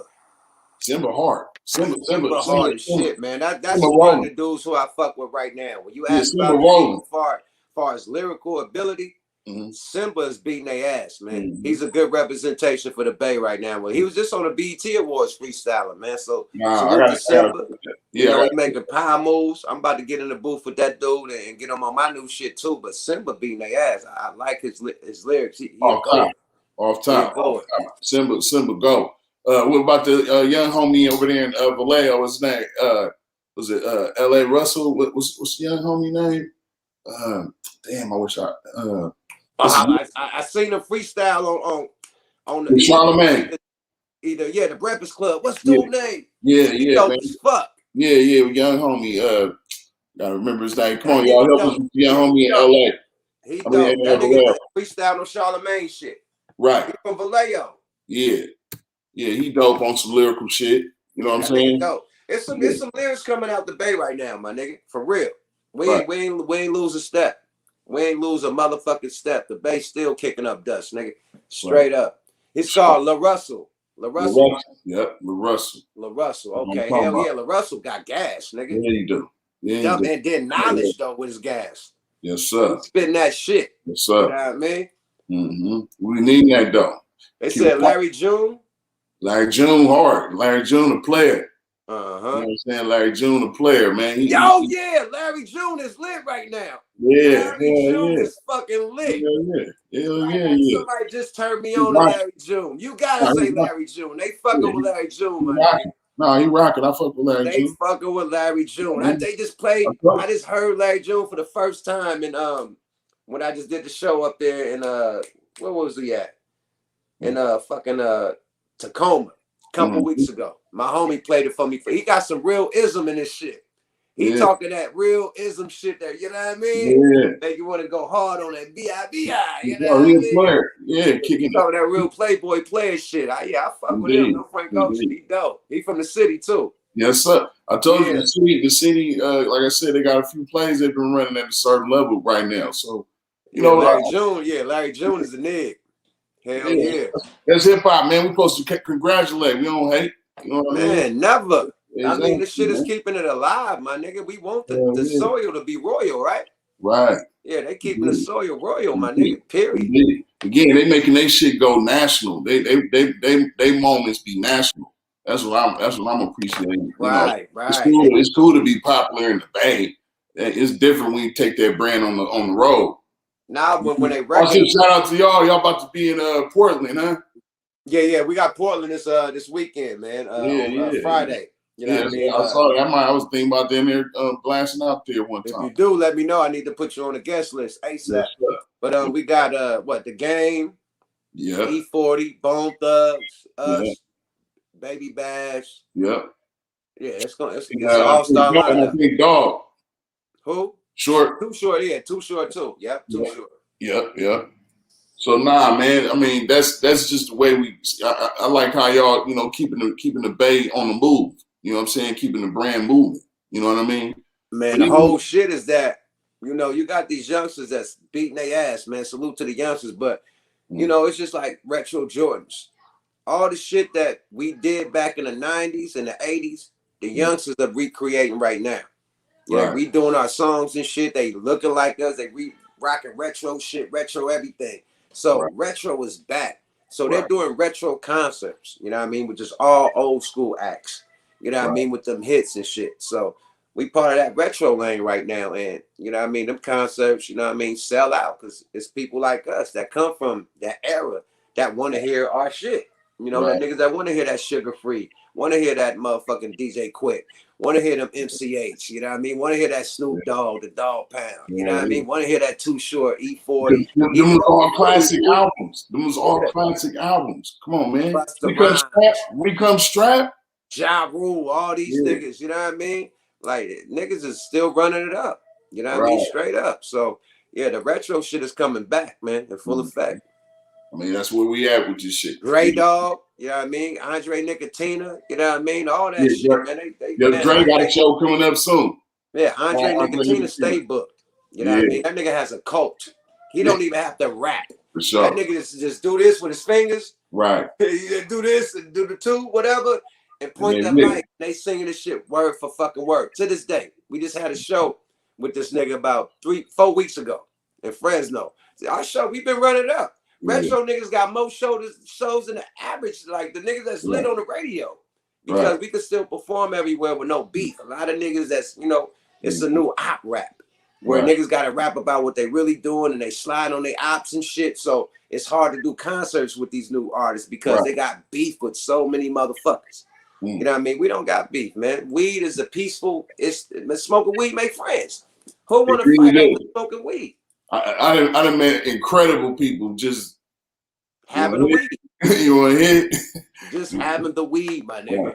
Period, man. So we come on peaceful vibes, you know what I mean? We come, you know what I mean? Just, you know, trying to smoke with the crowd, you know what I mean? Have fun, man. We ain't come with the drill music, that type of shit. You know, no disrespect. Niggas live their life. It's serious out there. But it's hard to promote that because it comes with a lot of, you know, gunplay and violence. You know what I mean? So insurance needed. A lot of insurance needed. A lot of insurance needed. Say that again. A lot of insurance. So, you know, they going back to a lot of retro shit too. You know what I mean? Period. And just keeping the shit, the vibe good. Everybody could come safe and go home safe because ain't no violence being, you know what I mean? That type of op music. You know what I mean? To where I shot a nigga last night and I'm on stage rapping about it.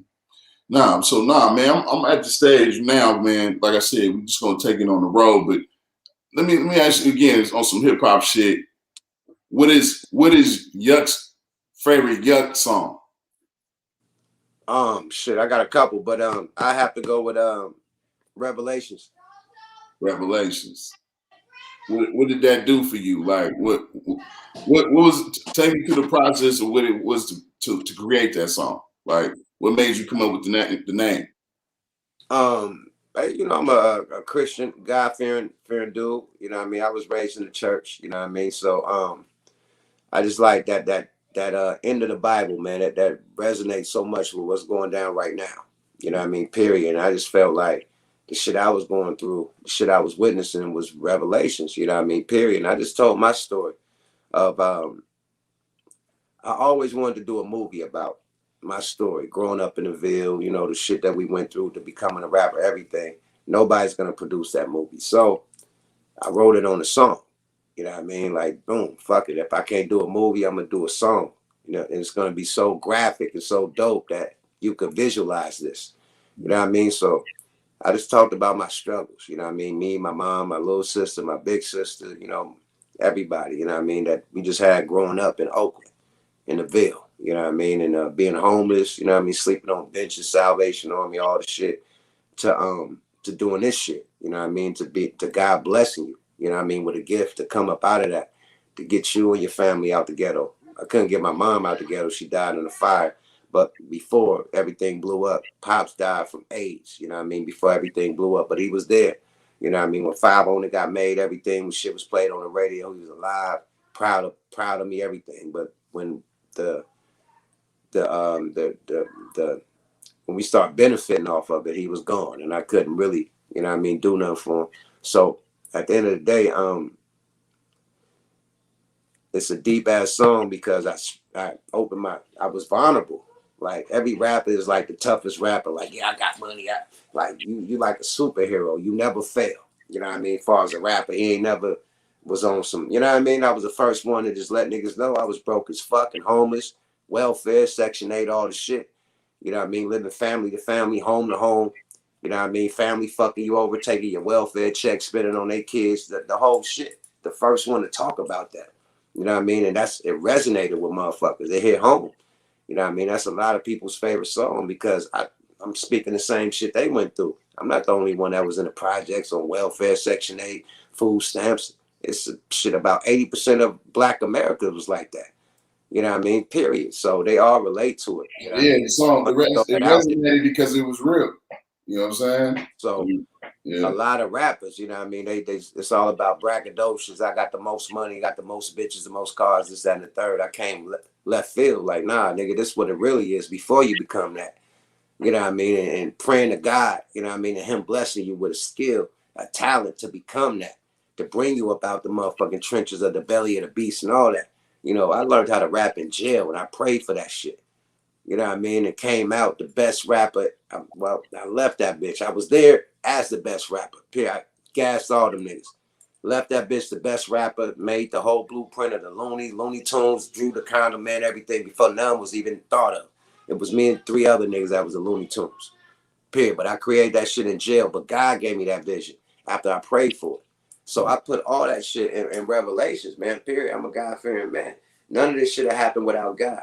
Period. So him first, me second. You know what I mean? So that's why it's so called Revelations is that whole like that album, man. Like again, I'm on some real hip hop shit. So that album was again a dope album in all the elements of it. Like, man, I'm just feeling like at this stage, I want more lyricists, artists like what you did. You know what I'm saying with that one. You know, it's just that shit is needed because right now we're in them times. You know what I mean? Everybody know what's up with the grind. Everybody know how to pimp. Everybody know how to do all that, but not everybody know how to, be vulnerable and make real music that's gonna help transform some shit. Like that was criticism. Let me answer this dude right here. I don't want to get into no religious thing, whatever anybody, whoever you pray to, whoever you call God, it's all branches to the same tree, my nigga. Yeah. It's all different styles of prayer. It's all different names for God, but God hear all prayers. All Christians are all people, all religious people are blessed. No matter if you're a Muslim, a Hindu, Christian, Baptist, everybody is blessed because they believe in a higher power. You know what I mean? The master of the universe, no matter what you call it, period. So he say Jesus never existed. You did it yourself.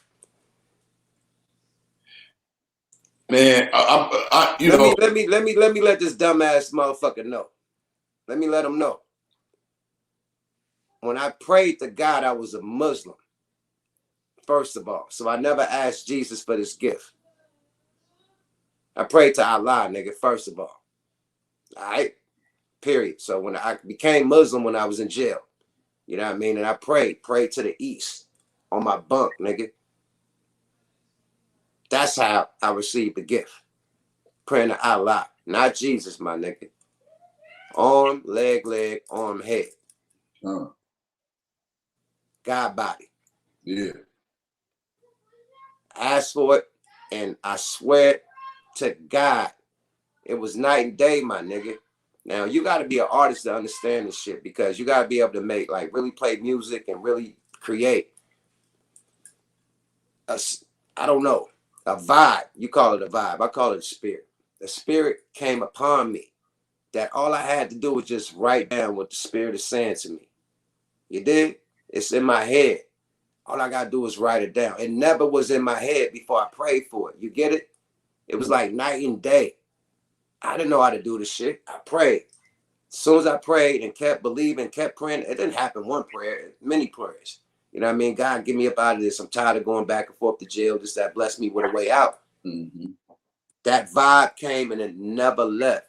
I wake up out of dreams with songs. All I got to do is just go to the booth and say it or just write it down. Mm-hmm. When you say Jay-Z don't write, it's in the spirit. It's on. That's why I say he Jehovah. He know he's spiritually blessed. Right. He know that voice is in his head. It's like, all he got to do is say it or write it down. Mm. I ain't never had that voice until I prayed for it, my nigga. Musicians could really, unless you was born like that and you was blessed, but I wasn't. I was a hustler. I wasn't blessed I had cousins that was rapping when they was like 4, 5 years old and shit, was a rapper of the family. I wasn't that. I was a hustler, my nigga. And I got tired of going back and forth to jail and start praying, my nigga. And God answered my prayers.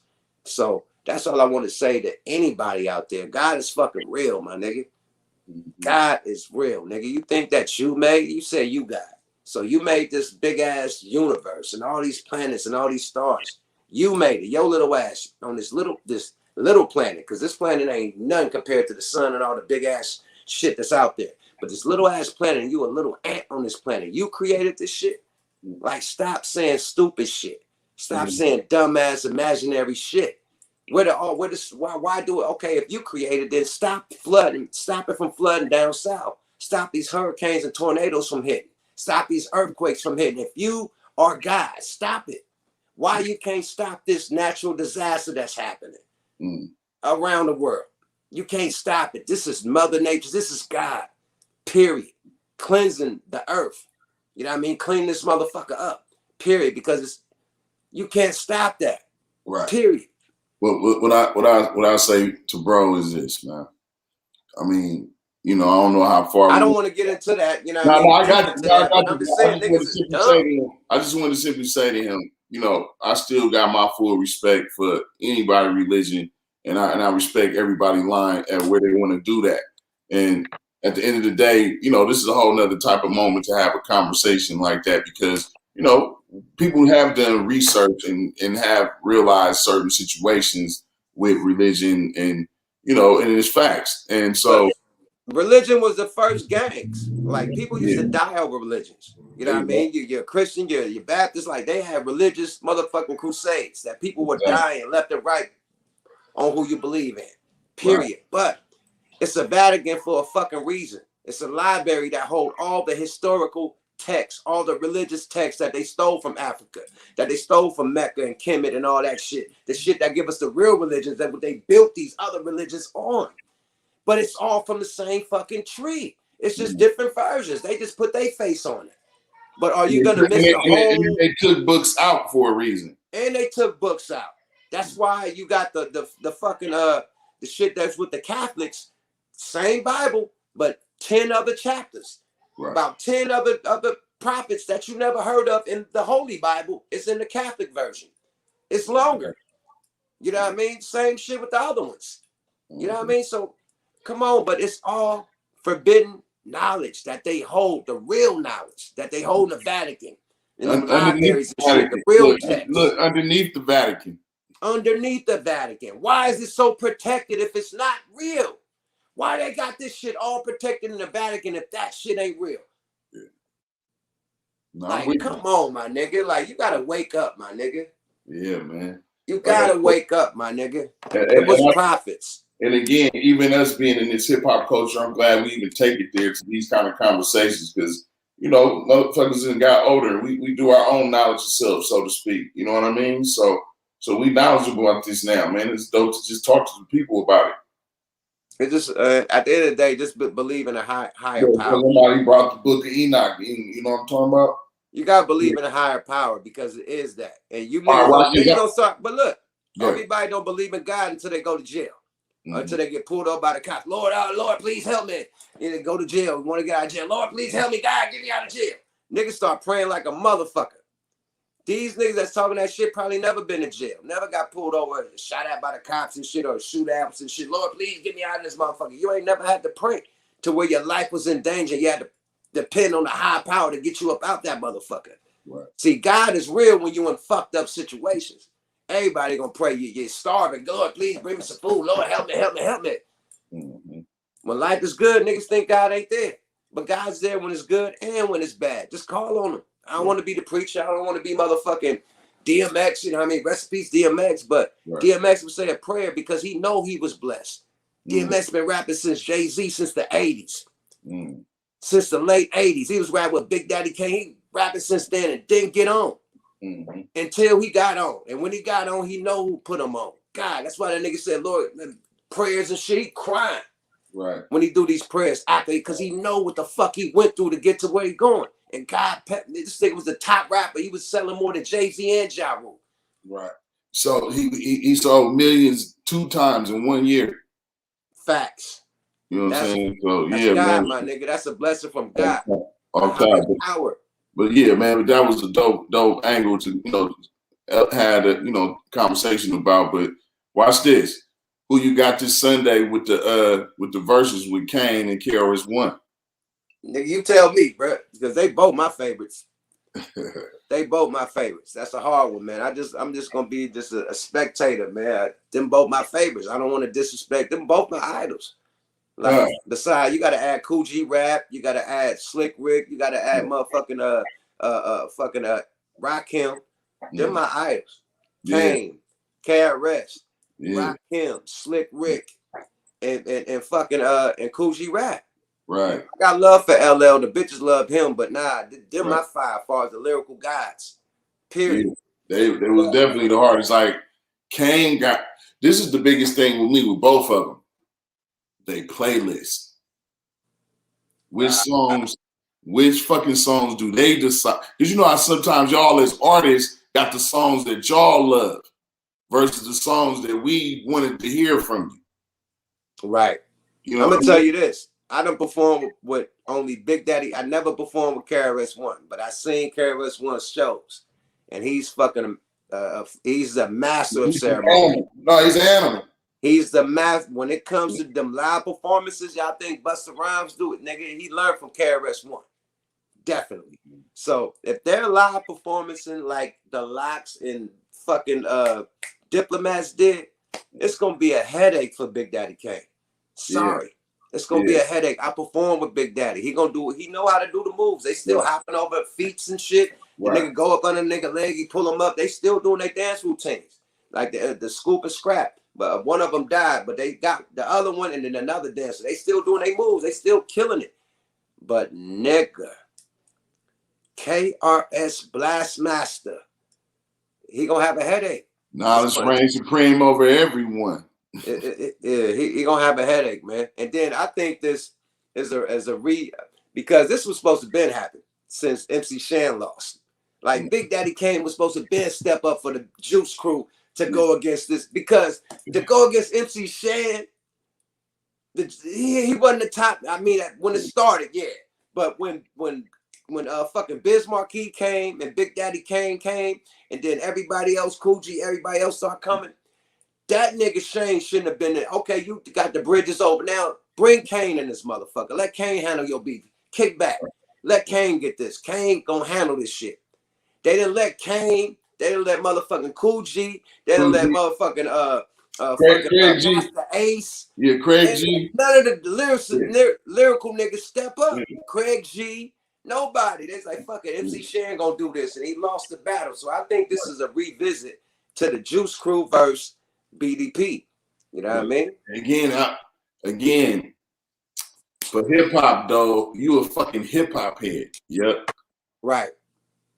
Kane got more, I think, songs that maybe hit the charts more. I don't know what you think. He got more hits, definitely. He definitely you know got what I mean? more hits. So I think maybe his songs might translate to this younger culture versus the shit that we rocked off of. Like, you know what I mean? One of the songs we gonna be on is "Love Gonna Get You."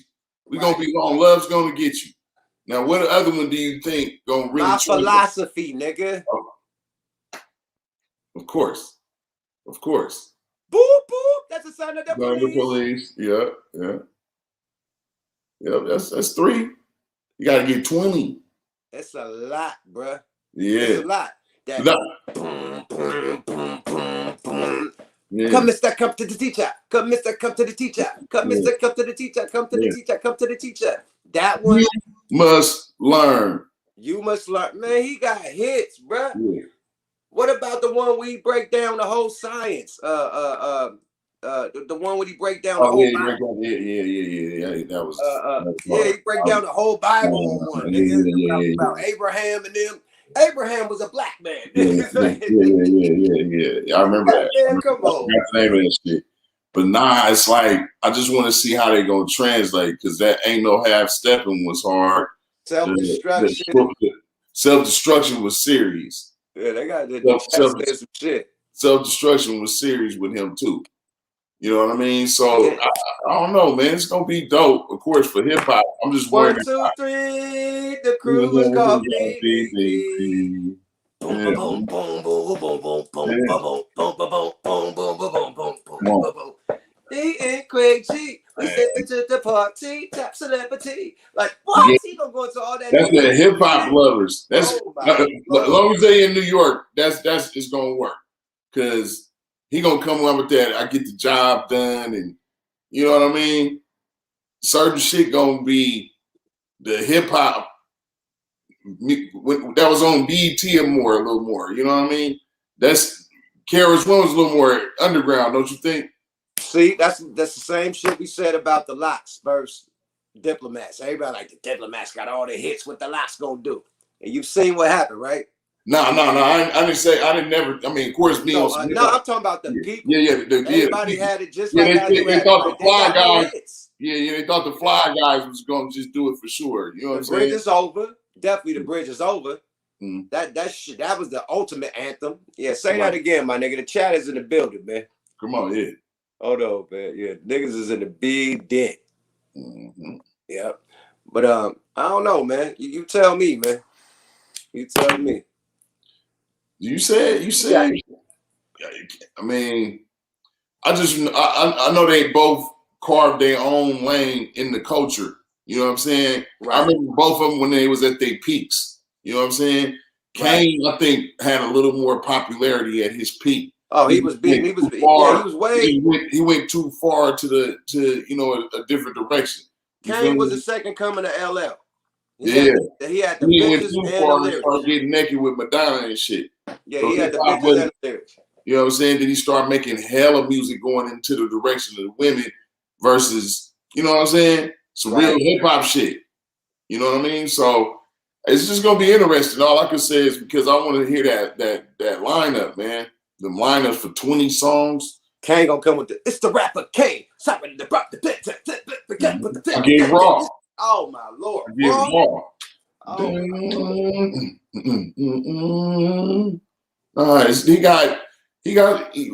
He was lyrical when the motherfucker. I just got to see what they come out with. You know, KRS-One is more lyrical, bruh. Oh no, that's for sure. Kane, I mean, no. Kane is more lyrical, but KRS-One had more substance, I think. Okay.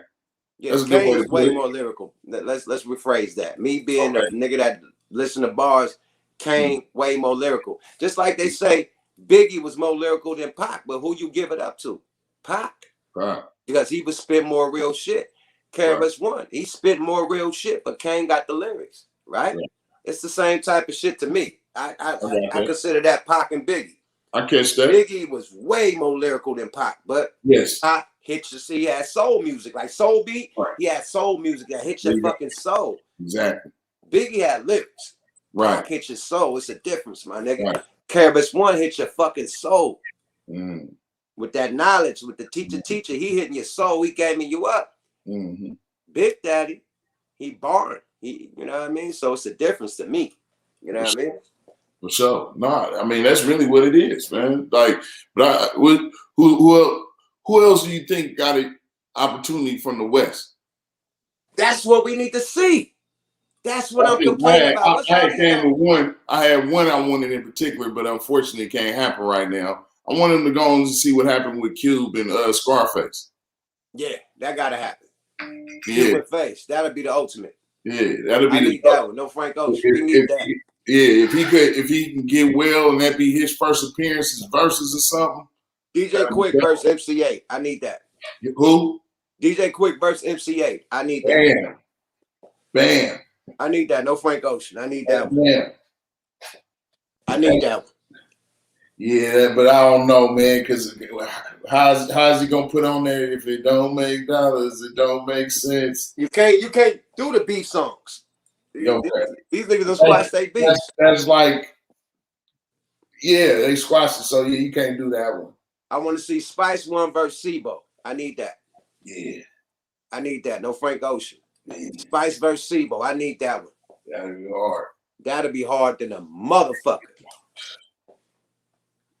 I need that one. That'd be crazy. I need that one. Just, keep it real. I don't know what we could do to different, but that'll be for us, the Bay Area people and the people that love the Bay. I wonder if the Versus committee could see, that one. Fab and Filthy doing one. Yeah, they doing one.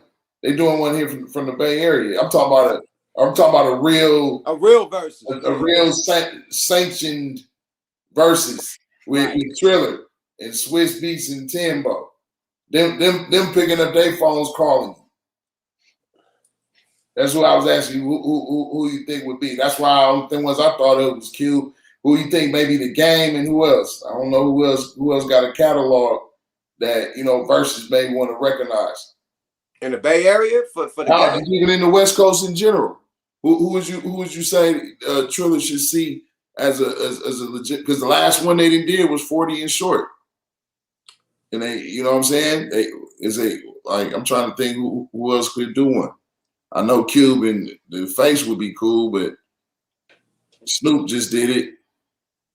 I mean, they talking about Dre and Puff. That ain't happening. That's too much money, nigga. Niggas gotta come with the whole Triller. They just gotta get that whole episode to them. Like, nigga, we run this one, nigga. That's a Billionaires Boys Club, nigga. They ain't having that. They might see a big play to enhance their brands, Because Puffy, they said they be showing Puffy on talking about it. He been talking about it lately. I'm trying to figure out who the Game could go against. That's a hard one. Game got hits. Game got 20. I say Game versus Kendrick. Game versus Kendrick could be fun. That'll be fun. Compton versus Compton, my nigga. That'll be dope. There you go. That'll be dope. You just sent it out. I was gonna say Nipsey, but Nipsey is, you know what I mean, rest in peace. But the only nigga that could go against Game in LA is Nipsey. But the second runner up gotta be what I just said, Damn, you fucked me up just even thinking about Nipsey and the verses.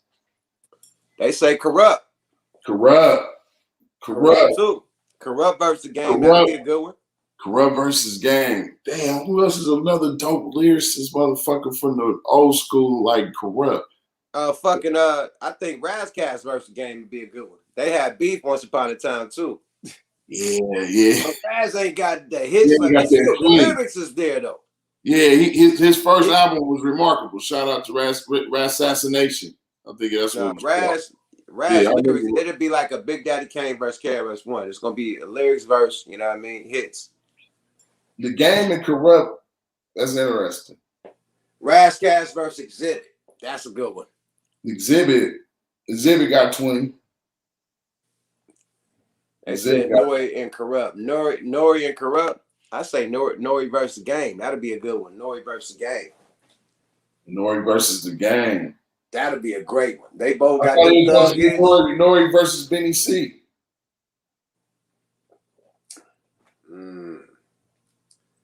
See, who was Beanie battling? I think he was battling the Locks. Yeah. Nori versus Beans? You don't think Beans got 20? I just don't think that's a good one. Nah, what I'm saying is that's what they was talking. Beans got a dub. Yeah, Beans. Nah, they've been talking back and forth with each other about doing it.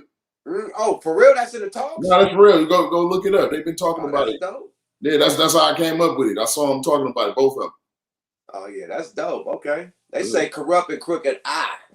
Oh, that was cool. Crooked Eye. Eye got Crooked Eye for some hip hop lyricist people. We get Crooked Eye, but do he got 20 for verses? I'm talking about the real fucking verses. Man, if nobody ain't gonna say it, man. Crooked Eye is Corrupt on steroids. Crooked Eye is Corrupt if he would have kept rapping that style. Corrupt and switched it up to some whole other shit than Stranded and Death Row. That Stranded and Death Row style, that Corrupt, Crooked Eye mastered that, and it's on steroids. That's that style, my nigga. He got that style to a motherfucking T, nigga. Gas in that one. So, yeah. They said Yuck versus Rapper Ron. Hold on, man. They got some shit. Gang versus 50 Cent. They said the Lonely. Oh, hold on. 3 times Looney's versus 310 for Leah. Rapper Ron. The Yuck versus Rapper Ron. Yeah. Oh my God. Y'all already did y'all verses back in the day. Right. He got me. He got me. That's all he done, man. Rest in peace, Rapper Ron. He killed me already, my nigga. No Frank Ocean. He got that one. That's a player, man. Yeah, man. That's a notorious night in the town, man, for the pizzas and shit. Oh man, CNH had to order hella pieces, bro. Yeah, It was a wrap. There was a lot of niggas in the studio that night. And nigga had to order about 10 large pieces. hell yeah, man. That's just the shit is about, though, man. Just, hell yeah. But to have them legendary conversations, like nigga, I paid my motherfucking dues, bro. Like a motherfucker. I ain't a nigga that just got signed because I had a single, nigga. I had to rap against niggas, battle niggas, get bit on and chewed on, nigga, and tug, nigga. And yeah, I'm here, nigga. I had to beef with the millionaires in the game, beef with 50 Cent, beef with motherfucking Master P, beef with Too Short, beef with the niggas that got the money. And I'm still here, my nigga. Niggas can't beef with them niggas without your career being ended. You can't lose a battle to rap around with your career not being ended. Right. Mine wasn't. Right. You know what I mean? You gotta be able to dust yourself off and keep it moving. No, it's about that longevity, man. You definitely didn't did that. You did it like you did. You had to make a smart move, a smart decision. Now you somewhere left up with plaques on the wall. So, you know, it's all good, man. It's a player situation, man. But like I said, man, this shit has been the paper straight, baby. Yeah, it is. So, man, like I said, man, we just out here doing this Soul Beat project. Also, my other project we doing, we got this gaming shit. Do you fuck with any gaming? Oh, gaming, I'm on live. I fuck with the 2K shit, of course. Okay, what you on the PS5 or the 4? Next generation, baby. PS5, baby. Okay. So that's what it is. So, that's harder though. Yeah. So bottom line is I need to get you involved with my gaming league then, playing the game. You got a gaming league? Yeah. I fuck with you. Shout out to Sada Baby, and then we talking to them right now to do a stream next week.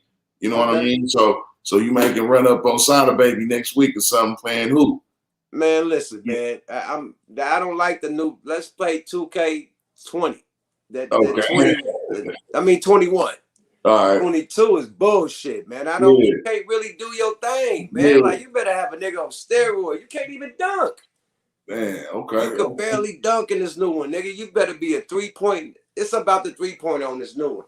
Right. They ain't let niggas dunk. The defense is hella motherfucking hard. Yeah, and that new meter hella different. Oh, hella different. Yeah, I don't like it. I'm still trying to get used to it. Pooh Man versus Spice 1, huh? Pooh Man versus Spice 1. That's dope. Y'all saying some dope Bay Area shit. That should be versus for sure. You know what I mean? But again, back to the game, and then we can get back to that. I was just gonna say they said Father Don versus JT. That's me. Father Don versus JT. That's crazy. Yeah, go ahead. No, I was just saying it's called the Ultimate Gaming League. You know, shout out to me and my partners, my brother Brad Llewellyn and Josh Johnson, who's a NFL veteran. He's playing actually for the New York Jets right now. Okay. The Gaming League going for a few years. We got a franchise with actually the fam, which is Marshawn Lynch and Marcus Peters, and you know what I'm saying, Josh and the homie. Shout out to Bam. He a gamer. He like known like in the top 30 in the world in Madden and shit. You know what I'm saying? He on deck with us. So you know we just doing this gaming league while we also doing the the Soul Beat, giving them a taste of the old school, and we doing the gaming league. So tap in with you on that. You know, premiere new music on there and just have fun with that gaming culture.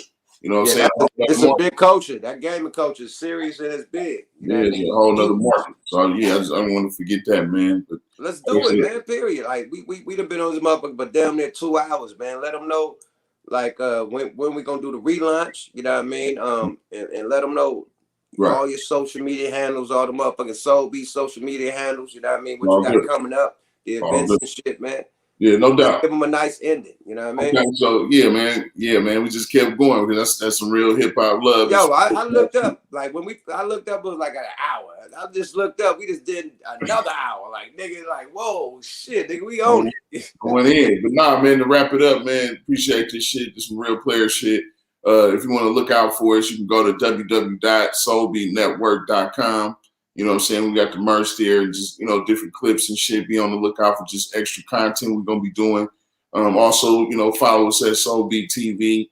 Same thing on YouTube and the Facebook, man. And like I said, man, we'll be doing more.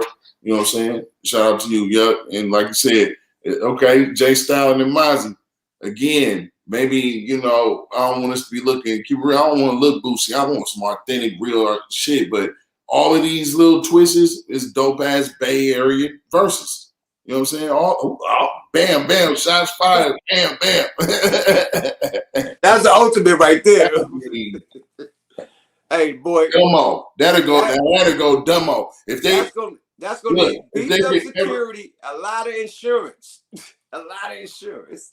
Nah, and that's niggas gonna have to battle across from each other like a whole nother side. Like Gucci and Jeezy. Like Gucci and Jeezy. Like Gucci and Jeezy. You know what I'm saying? How they had their shit set up. Yeah, like if they could ever, but again, the Bay, you couldn't do it in the Bay. Nah, hell no. Inside. You had to do that shit like somewhere like in Alaska or something. Right? Way off. Hawaii. Where niggas away from their crews and guns and shit. Man.